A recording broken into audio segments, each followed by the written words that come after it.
I'm watching that float. I've been here about 20 minutes and I've already had 4 bites. However, I'm pretty confident that they are tiny roach that have picked up the prawn, moved with it, but it's far too big, fishing with a size 10 hook as well, for them to do anything about it as far as devouring the bait is concerned. However, that's an encouragement because it means that I haven't got a pike in the swim, doesn't it? Well, not at the moment anyway. Let's hope I can get something on the bank before a predator even thinks about putting in an appearance. Although I wouldn't mind a perch, of course. They are predators. All fish are in reality, because fish eat fish. That's why they like my prawns. Although maybe small roach and big prawn on a big hook don't necessarily go together. Plenty of... That's wobbling. There you go. Plenty of tea needed this morning. I often talk about pushing myself, which is what I do. It's not just something that comes out as words, but I put into practice. And I was at a working game yesterday. It was an evening game.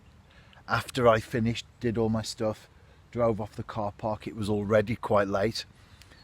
And driving from Flintshire into Cheshire, Denbighshire, Shropshire, and then home into Staffordshire, it meant that by the time I went to bed, it was the early hours of the morning, after 1 a.m. to be precise. However, just a few short hours later, I was up, crack of dawn, ready to have a go on this pool. You do have to push yourself, don't you, in life? You do need rest as well. That's also important. I do talk about that a lot in my blogs, where I'll sometimes have a lazy day, go for a nap in the afternoon, that sort of thing. Well, I am an old man anyway now, so I can justify that. But I think it's important. That's the point I'm making.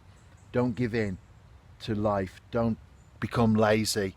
Don't think, I can't do this and I can't do that, and before you realise it, you won't be doing anything. Push yourself. That's the message. And plenty of tea as well. I know people like coffee to wake them up in the morning, but for me, plenty of tea at the moment in these opening minutes of this session. It went very, very quiet because, surprise, surprise, a pike moved in. And I was thinking as I was, oh no! Oh, Paul. I was thinking as I was on my previous session here that a tench would do the job. Well, unfortunately, a tench won't. However, I'm still fishing. Let's cast out again and see how it goes. I've packed most of my gear away and I'm in the one last cast territory. In fact, I've been there for about 45 minutes. I've had the occasional dip or tremble on the float, but nothing at all significant. When I get home, I will be arriving much later than I usually do when I'm on this type of dawn session, and my wife will say to me, did you stay until you caught a fish? And hopefully I will be able to say yes, as opposed to, well, I did stay but I didn't catch. We shall see. It is a fine line sometimes, isn't it, in angling? And unfortunately, I was on the wrong side of it this morning.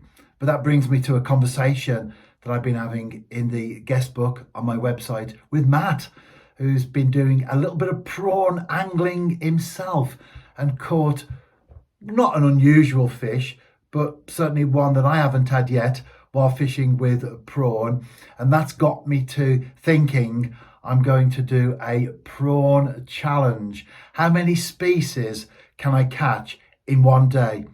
Obviously, I'll be fishing different venues, so I'll be flitting from one place to another, and it won't just be a big hook and a big prawn. I might go for a smaller hook and a segment of prawn. But how many do you think I'll catch in one day, fishing exclusively with prawn?